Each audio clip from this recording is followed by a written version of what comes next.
time for you to get up and get out and do what it is that you need to do. Get out and live life the way that you need to live it. Stop being afraid, stop being shy. Just get out there and do it. No matter the age, I'm in my 40s, close to my 50s, and I'm just really getting started. I'm getting out here and I'm living life to the best of my abilities. Yes, I have obstacles. I have a lot of things getting in my way. But you know what? I'm continuing to keep on keeping on. Right now, I'm getting ready to try something new, go to an art gallery and do something and that I've never done before. And go to, not really an art exhibit, but go to an author exhibit, even though I'm an author. But I'm starting to do new things in the author world, other than the event that I'm hosting here that's coming up, on November the 9th. November the 9th. The All Words Matter Black Author Book Expo. Yeah, I'm going to plug it in whenever I get a chance, because this is actually the first time this has ever been done here in my local area. So it really is a huge thing. But yeah, I'm doing things that I've never done before. I'm stepping out of my comfort zone, and I'm doing it bold and bigger, doing it scared, but I'm doing it.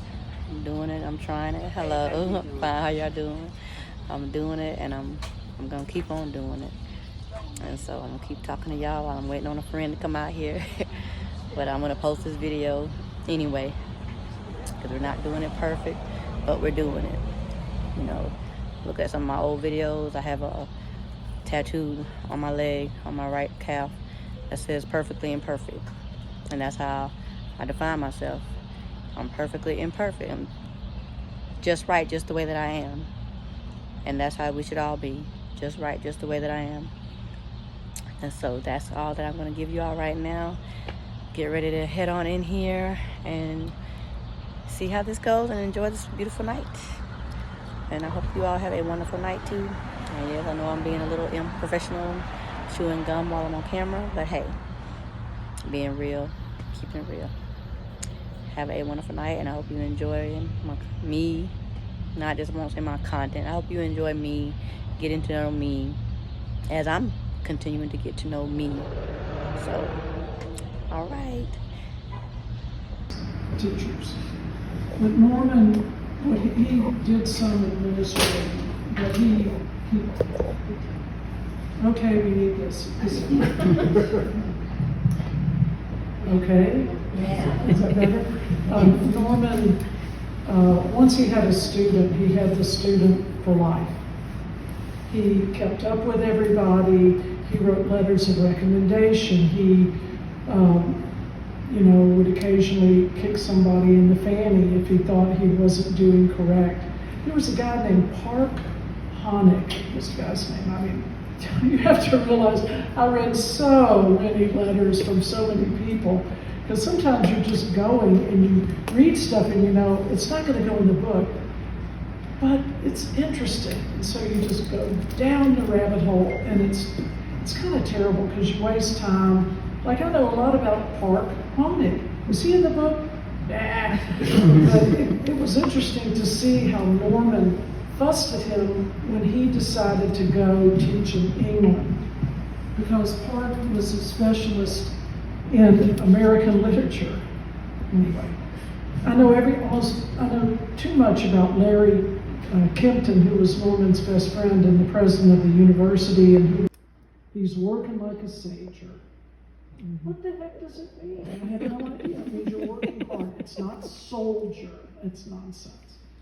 Joe didn't know. My mother said, "What means you're working hard?" And I said, "But why?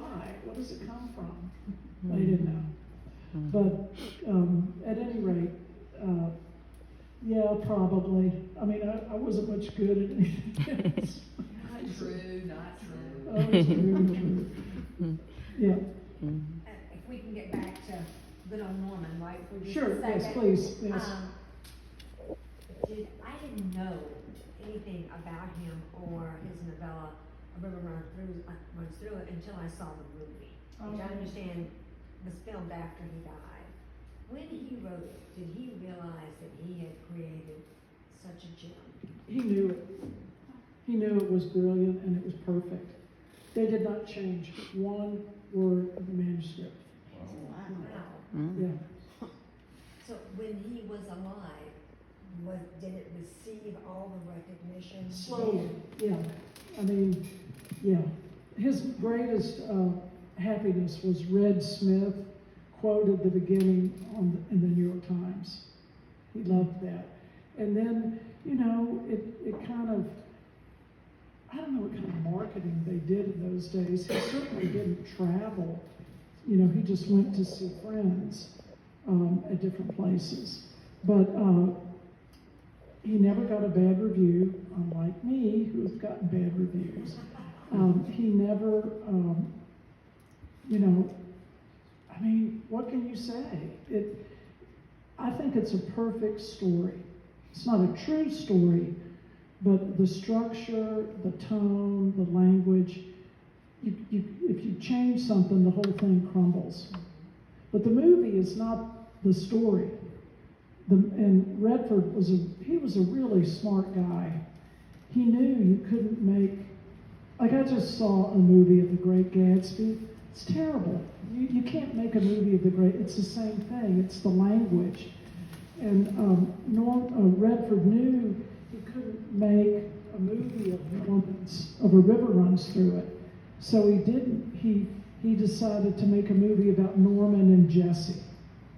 And he got all the love letters and talked extensively with Gene Maclean Snyder and with Joel, Norman's daughter and son-in-law, who knew him extremely well and knew Jesse and their romance and their relationship.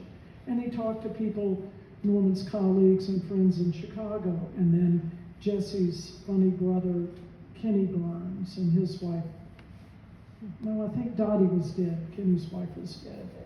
But he talked to as many people as possible to find out about Jesse. And then that's the story, and the river runs through it, the movie. If I may ask a follow-up then. Sure, oh yeah. Would he have hated the movie? No. He got to see, Redford told him how he was going to do it. And he was happy with that.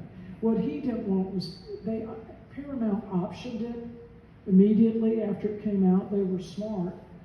But they wanted to serialize it, you know, and make it TV and have the Paul character and the preacher. And, you know, and Norman was like, no, I don't want that. And they just would not budge on it. They did not budge on that. And so he finally just, you know, cut bait with those guys because they were not going to change their ideas of how they were going to make money off of it. But they sent William Hurt out to, you know, convince Norman to do it. And the guy shows up to fish and he didn't even have a fishing license. And that sort of, Norman didn't like that. And also, it seemed like he probably had been smoking dope most of the day because he was kind of high. So Norman didn't like that. I mean, it's so, you know, you can do what you want, but fishing is serious business. I mean, he knew nothing about 4 years.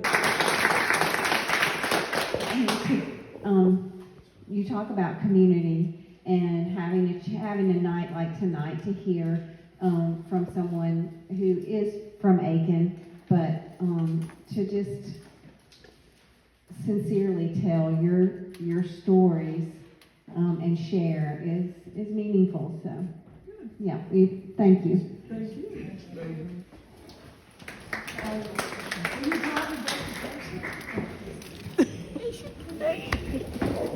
Y'all here too. Good. Did she say she?